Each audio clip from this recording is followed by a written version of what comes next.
बहुत बहुत स्वागत है जोरदार तरीके से मेरे देश के जितने भी डिफेंस लवर हैं और मेरे फ्यूचर ऑफिसर्स हैं।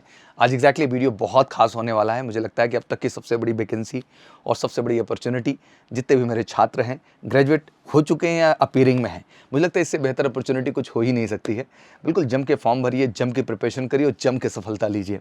और बड़े गर्व से कहना चाहूँगा CAPF special batches major Kalsi classes आपको प्रोवाइड करेगा ऑफलाइन वर्जन में, जिसका हिस्सा बन करके 100% आने वाले 4 अगस्त एग्जाम में अपनी सफलता को सुनिश्चित कर सकते हैं। सबसे हाईएस्ट वैकेंसी इस बार देखने को मिली है और मुझे लगता है कि ये मौका है आपको सफलता ले लेने का। तो आइए इसकी डिटेल नोटिफिकेशन को समझते हैं, एक एक कन्फ्यूज़न को जड़ से खत्म करते हैं। मैं जानता हूँ हाइट को लेके कन्फ्यूज़न है, वेट को लेके कन्फ्यूज़न है, क्वालिफिकेशन को लेके कन्फ्यूज़न है, एज को लेके कन्फ्यूजन्स हैं, प्रोसेस ऑफ सिलेक्शन को लेके कन्फ्यूजन्स है। तो सारी चीज़ें जड़ से ख़त्म करते हैं बिल्कुल नोटिफिकेशन के आधार पे।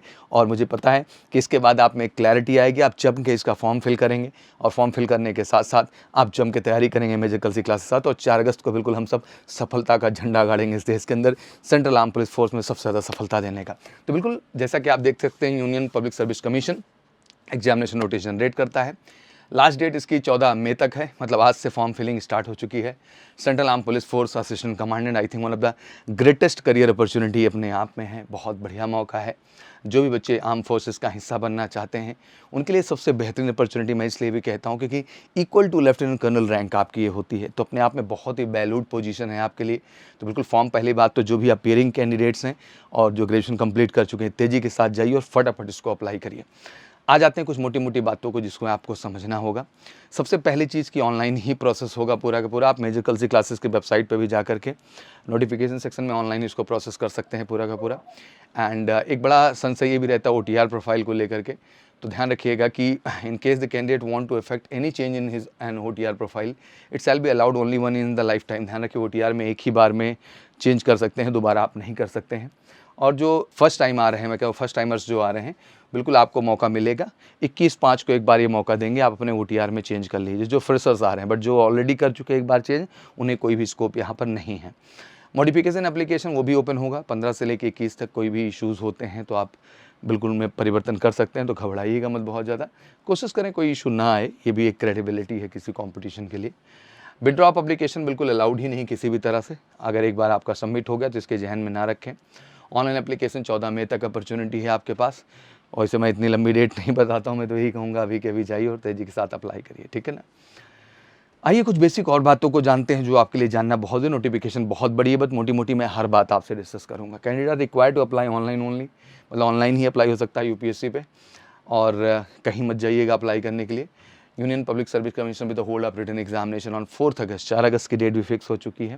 तो इसमें भी कोई कन्फ्यूजन नहीं होनी चाहिए। For the recruitment of assistant commandant group A in the central arm police forces CAPF, border security के लिए, सेंट्रल रिजर्व पुलिस फोर्स के लिए, सेंट्रल इंडस्ट्रियल सिक्योरिटी फोर्स के लिए, Indo Tibet border police force के लिए और पहले सशस्त्र सीमा बल के लिए। तो ये सभी के लिए वैकेंसीज जनरेट कर दी गई हैं। एंड 24 अप्रैल को बिल्कुल गैजेटेड कर दिया गया इस नोटिफिकेशन को। ज़बरदस्त वैकेंसी।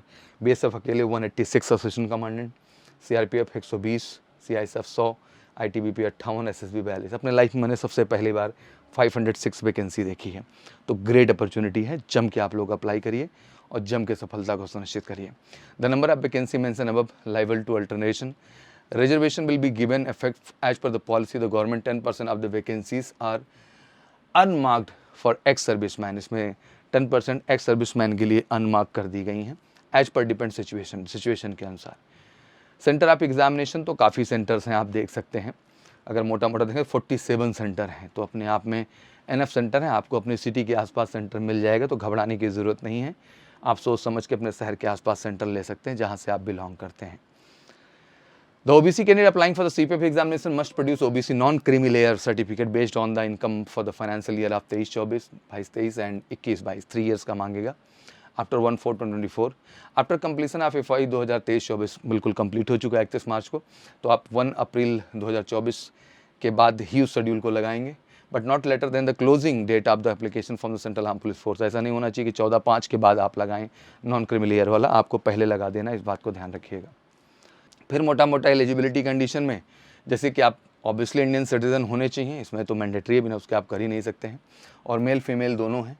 कुछ और है, जैसे कुछ लोग आज़ादी के बाद या आज़ादी के पहले आए हैं, बसे हैं और उनको गवर्नमेंट ने परमिशन दी हुई है, यहाँ के सिटीजन हो चुके हैं, तो वो कर सकते हैं। एज बहुत क्लियर होना चाहिए आपके दिमाग में, 20 साल से एज शुरू हो जाती है, 25 साल तक है, ये तो मोटा मोटा। एक्चुअल क्या मांगा हुआ है, 1 अगस्त 2024 को बेस बनाया इन्होंने, 2 अगस्त 1999, 2 अगस्त 1999 से 1 अगस्त 2004, मतलब 2 अगस्त 1999 से 1 अगस्त 2024 के बीच में आपका जन्म हुआ है, you can apply for this, के लिए आप अप्लाई कर सकते हैं। The upper age limit prescribed above will given relaxable, जैसे आपको पता ही है शेड्यूल कास्ट के लिए 5 ईयर का एक्सटेंशन मिलता है एंड ओबीसी के लिए 3 ईयर्स का मिलता है। कोई भी वर्किंग सिविलियंस हैं या फिर हमारे आर्म फोर्सेज में एक्स सर्विस मैन हैं, इन सबको भी 5 ईयर का रिलैक्सेशन मिला हुआ है। तो एज का ये हैवी रिलैक्सेशन कह सकते हैं, SC ST OBC और वर्किंग सर्विस मैन को दिया गया है इसके अंतर्गत सेंट्रल गवर्नमेंट द्वारा, क्योंकि इसको बेटा होम मिनिस्ट्री गवर्न करती है, इसलिए यहाँ पे ये दिया गया है। मिनिमम एजुकेशन क्वालिफिकेशन मस्ट है bachelor degree of university and अगर candidate who have appeared an examination the passing of which would render them educationally qualified for the commission examination but have not been informed of the result, as also candidate who intend to appear at such a qualifying examination in the year 2024 will be also eligible for admission to the examination. That means appearing वाले जितने भी candidates हैं उनकी भी eligibility है, तो एकदम clear कर लीजिए, बैचलर डिग्री होनी चाहिए, अपीयरिंग है तब भी आप अप्लाई कर सकते हैं बिना कन्फ्यूजन की, ये भी चीज़ आपके दिमाग में क्लियर होना चाहिए। बाकी कुछ चार्जेस लगेंगे, women female SC ST OBC के तो नहीं हैं, बट जो है बाकी जो कैंडिडेट है 200 रुपये तक फॉर्म भरने का चार्ज इसमें लगेगा। Candidate are require apply only online, www.upsconline.nic.in पे ही जाके आपको अप्लाई करना है। बाकी मेजर कल सी क्लासेस की वेबसाइट पे हम नोटिफिकेशन सेक्शन में इसको अपडेट कर देंगे, वहाँ भी क्लिक करके आप जा सकते हैं, डिस्क्रिप्शन में भी दे देंगे आपको। इनकम्प्लीट आप defective application shall be smartly समरली incomplete or defective applications shall be summarily rejected. No representation or correspondence regarding such a rejection shall be entertained under any circumstances. किसी भी circumstance में किसी भी तरह के application के mistake को entertain नहीं किया जाएगा। तो जो भी काम करिए साफ़ सुथरा करिए, अच्छे से फॉर्म भरिए, कोई लापरवाही नहीं चाहिए। 14 मई तो आपको डेट बता ही दिया है, लास्ट डेट है, उस पर अब ज़्यादा ध्यान मत दीजिए, अभी जाइए और फटाफट अप्लाई करना स्टार्ट करिए। और मोटा मोटा आपको जानने के लिए बता दूं, एग्ज़ाम 4 अगस्त को होना है। पेपर ऑब्वियसली 2 हिस्से में होता है। पहला पेपर जो होता है 10 to 12 जो कि जनरल एबिलिटी टेस्ट है, इसमें एग्जैक्टली आपके 125 क्वेश्चन आते हैं, हर क्वेश्चन 2 नंबर का होता है, बिल्कुल ये ऑब्जेक्टिव टाइप का है, नेगेटिव मार्किंग भी होती है। पेपर में आपके पूरा GS का पोर्सन है, अर्थमेटिक है, रीजनिंग है, सारी चीज़ें हैं। फिर दूसरा पेपर आपका इंग्लिश का होता है, जिसको आप पेपर 2 कहते हैं, general studies and essay and comprehension इसमें पूछा जाता है 200 नंबर का। तो ये भी पूरा राइटिंग का एक तरीके से टेस्ट है। एंड आपकी कम्युनिकेशन लैंग्वेज स्टैंडर्ड, इसमें एक्चुअली लैंग्वेज पे कमांड अच्छी चाहिए इस एग्जाम में बेहतर करने के लिए। बाकी UPSC कंडक्ट कर रही है तो GS का भी स्टैंडर्ड आपका अच्छा होना चाहिए। There will be minimum qualifying marks separately in each paper may be fixed by the commission, their discretion. Paper 1 will be evaluated first and evaluation of paper 2 will be done only those candidate who obtain the minimum qualifying marks in the paper 1। मतलब paper 1 में तो अच्छा करना ही है, तो आप मोटा मोटा जानना भी चाह रहे हो तो 130 के आसपास आपको स्कोर मेंटेन करना है। मतलब अगर 125 क्वेश्चन है तो कोशिश करिए कि 60 to 70 क्वेश्चन आप राइट कर ले जाएं, अगर आप चाहते हैं फाइनल मेरिट में अपनी जगह बनाना। फिर उसके बाद आपका पेपर 2 चेक होगा, फिजिकल स्टैंडर्ड, फिजिकल एफिशिएंसी और मेडिकल स्टैंडर्ड, ये सबसे अहम टेस्ट है, क्योंकि इसके बाद ही आप जो है पर्सनल इंटरव्यू में पहुँचेंगे। फिजिकल टेस्ट अगर मोटा मोटा देख ले तो 100 मीटर की रेस बॉयज़ के लिए 16 सेकेंड और फीमेल मतलब गर्ल्स के लिए 18 सेकेंड। फिर 800 मीटर की रेस है, 3 मिनट 45 सेकंड का समय दिए गए मेल को, 4 मिनट 45 सेकंड फीमेल को। लॉन्ग जंप में 3.5 मीटर 3 चांस मौका मिलता है और फीमेल को 3 मीटर 3 चांस इनको भी मिलता है, ठीक है। शॉर्ट पुट 7.26 kg 4.5 मीटर फेंकना है, केवल मेल कैंडिडेट्स के लिए। फिजिकल इतना कुछ टफ नहीं है, मुझे लगता है कि पहले रिटन में फोकस करें, फिजिकल के लिए इनफ टाइम मिलता है। और आप जब MKC का हिस्सा बनते हैं तो हम आपके रिटन पे भी, फिजिकल के भी, मेडिकल के भी और इंटरव्यू हर सेगमेंट पे काम करते हैं और आपको अप टू द मार्क करते हैं इस एग्जाम में बेहतर करने के लिए। पहले candidate who have declared the qualify in the medical standard test obviously call for the interview personality test, जिसमें कि conducted by the union public service commission. SSB की तरह नहीं होता है, UPSC इसका इंटरव्यू कंडक्ट करती है एंड सिंपली एक पैनल ऑफ पीपल्स बैठते हैं, पैनल ऑफ बोर्ड बैठता है, जिसमें they will ask lot of question to you, उसी के आधार पे आपको मार्क्स देते हैं। प्रोसेस बड़ा आसान है और समझ लेते हैं। Candidate who are declared medically unfit but allowed to appear before the review medical board on their appeal by the appellate authority will be called for the interview personality test provisionally, उसको बाद में बुलाया जाएगा जो री medical cases में रहेंगे। The interview and personality test will be carry 150 marks, बहुत अहम रोल अदा करता है। अगर वहाँ आपके टोटल जो है 600 मार्क्स का पेपर है और मुझे लगता है कि कट ऑफ में इंटरव्यू का मार्क बहुत कुछ बदलता है। तो बहुत ज़रूरी है कि इस टेस्ट में भी अच्छा आप परफॉर्म करें, दैट मीन इंटरव्यू में अच्छा करें फाइनल मेरिट में अपना जगह बनाने के लिए। Candidate who are shortlisted for the interview personality test include those shortlisted for the interview and personality test provisionally will be issued a detailed application form DF in which among other things they will be required to indicate their preferences of forces and all। मतलब जो आपका medical वगैरह का process हो जाएगा clearly, तो interview और medical के बीच में दैट मेडिकल के जस्ट बाद आपको एक स्पेशली फॉर्म आएगा DAF जिसको कहते हैं डिटेल्ड एप्लीकेशन फॉर्म। उसमें काफ़ी डिटेलिंग आपसे ली जाएगी, इसमें डिफाइन प्रेफरेंसेस ऑफ फोर्सेस वगैरह सब कुछ पूछा जाएगा। फिर उसके बाद इंटरव्यू के प्रोस्पेक्ट से आपको बुलाया जाएगा। Final selection obviously merit list बनेगी, जो कि ऑब्वियसली आपके रिटन इंटरव्यू के मार्क्स को जोड़ करके ही बनेगी, उसकी के आधार पे होगी। Syllabus general ability and intelligence, जिसमें ऑब्जेक्टिव टाइप के मल्टीपल क्वेश्चन है। मेंटल एबिलिटी बेस्ड मतलब अर्थमेटिक रीजनिंग के रिलेटेड क्वेश्चंस हैं। जनरल साइंस के क्वेश्चंस हैं। Current event, national international importance है। Indian polity and economy, history and India, Indian and world geography. तो ये बेसिकली सारा का सारा GS, साइंस और अर्थमेटिक रीजनिंग का एक बड़ा अच्छा कॉम्बिनेशन होता है। और UPSC कंडक्ट करती है तो एक अच्छे स्टैंडर्ड का पेपर होता है, अच्छा पढ़ना पड़ता है, इक्वल टू आप CDS मान सकते हैं। General studies and essay and comprehension, ये सबसे अहम पार्ट है, जिसमें सबसे पहले एसे का पार्ट है 80 मार्क्स का, जिसमें आपको ऑब्वियसली हिंदी इंग्लिश दोनों ही भाषा पे ऐसे लिखने होते हैं। सेवरल मुद्दे मिलते हैं, अगर इसको और डिटेल में समझें तो ऐसे question which are to be answered in the long narrative from the either in Hindi और इंग्लिश, दोनों ही भाषा में मौका मिलेगा। 80 मार्क्स का पेपर है, हर क्वेश्चन 20 मार्क्स का है, 4 ऐसे लिखने हैं। The indicative topic are modern India history, specially of the freedom struggle, geography, polity, economy, knowledge of जो है security and human rights issues and analytical ability. तो these are the basic topic for the essay where you need to write something about that. तो अच्छी detail लिखनी होती है और अच्छा पढ़ना पड़ता है इसके लिए, और काफ़ी इंटरेस्टिंग पार्ट है। इंग्लिश हिंदी दोनों में ऑप्शन होते हैं। पार्ट बी में आपका comprehension, precis writing, communication, language skills, ठीक है ना, ये सारी चीज़ें, रिपोर्ट राइटिंग, ये सारी चीज़ें आती हैं।